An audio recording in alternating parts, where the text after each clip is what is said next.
Open the meeting.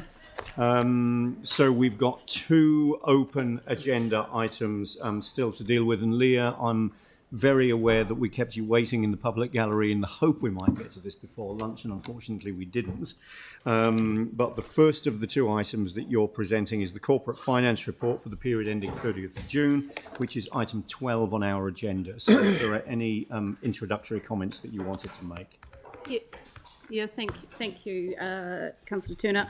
The only comments I'd like to take here, I mean, obviously this is one of the reports from the end of June that was delayed due to COVID. So I'm also conscious of the fact that this is quite old data now. Yep. And you'll get a next quarter, the September quarter one, end of next month. So I'm not going to focus so much on the numbers unless there's specific questions, but the comments that I just thought is quite a good opportunity to take, given the meetings we've had and the conversations we've had in the last 3 months around debt and the impact on our very large borrowing program going forward and how we manage that. I thought, even though the report always talks about the different types of risks, I thought it's a good opportunity just to take 5 minutes to talk about how we manage those risks. So I wanted to talk, I've got Andrew Jeffries here, who's our treasurer, to help us through this, but I was just going to quickly talk about 3 of the key risks that we manage. Liquidity risks being the amount of cash that we have and having an availability of cash to actually be able to pay our operating costs. And we do manage that risk by having a certain level of cash on hand, as well as having standby facilities in the event of not being able to have enough cash readily available. Our funding risk. Funding risk is the ability to actually refinance the debt as it becomes a maturity. So you never actually want to have all your debt maturing at the same time.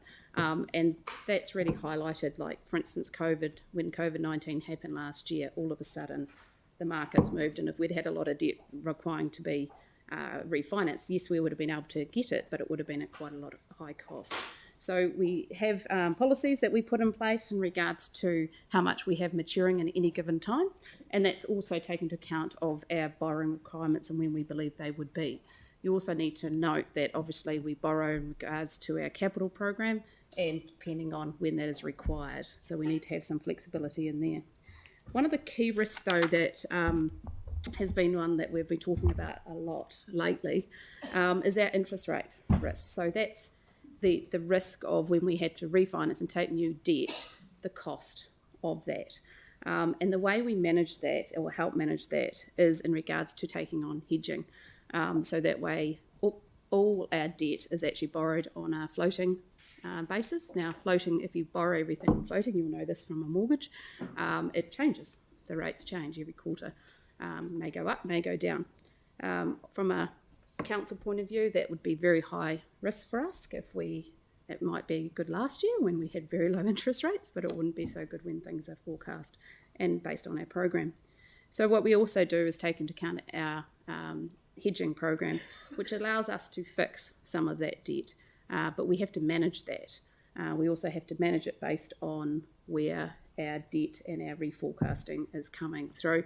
But we do at the moment, and the graph that we have on page 132. Thank you, 132, is a good example of, and if we scroll down, can we scroll down? Am I doing that? No, I haven't got it. Sorry, we don't have the 7 minutes up, not the actual report. You got it? Okay. Right, so what this does is shows the policy. Bottom half of 132, sorry. Yeah. So what this does is shows us our policy ranges, how much we want fixed and how much we don't. And it also takes, so if you look at it, there's a green line there that shows our profile of our debt going forward. And you can see the dotted lines is actually the maximum minimum. So right at the moment, we're probably about 90% fixed, which means we're quite good consistency. We know exactly where our debt is, our cost of debt is. As you can see, as we go further, because we don't know when some of that debt we have to borrow, is the range actually drops a bit. But it is a way how we manage it. We can also take in what we say forward start swaps, okay, which means that we're hedging ahead of debt that we are needing to borrow. That's all very complicated, and I'm happy to take you through a briefing or a workshop at some stage to go through some more detail. But the reason I wanted to bring it to attention today is that these are the key things that we need to manage and why we manage them. And when I get asked, do we believe that raising interest rates are going to have a major impact on us? They will have an impact on us, but they won't be fully unmanageable because of the nature of the hedging program we put in place. Did you want to add anything, Andrew? No, I think that's good. I'm happy just to take any questions, I think, on that. So do we want to take questions on that part of it? In regards to the debtors stuff, which goes further on, as I said, it is the only other thing. I've just changed how we've written this report a wee bit. Our debtors at 30th of June have gone back to more in line where they were, if you remember, in year ended 20. Obviously, right in the middle of COVID, our debtors did shoot up a bit for obvious reasons, but it has gone back down to the normal where we are. I think the key thing with this, though, and I'm just going to make sure I get to the right table, is actually the stuff that is actually, so yes, our total debtors, including the ECAN debt, is 18.7 million. However, This is 135. thank you. However, the key number I think that we should be looking at is actually the prior year debtors, especially from rates. I'm talking about rates debtors here. So which is actually at 1.6, including ECAN. That's the key number because that's the debt as at the 30th of June 21. That was the rates that are due from the owing from the previous year. Okay, that one is actually not too bad considering our level of debtors. All right, thank you. So just moving to any questions. Tim?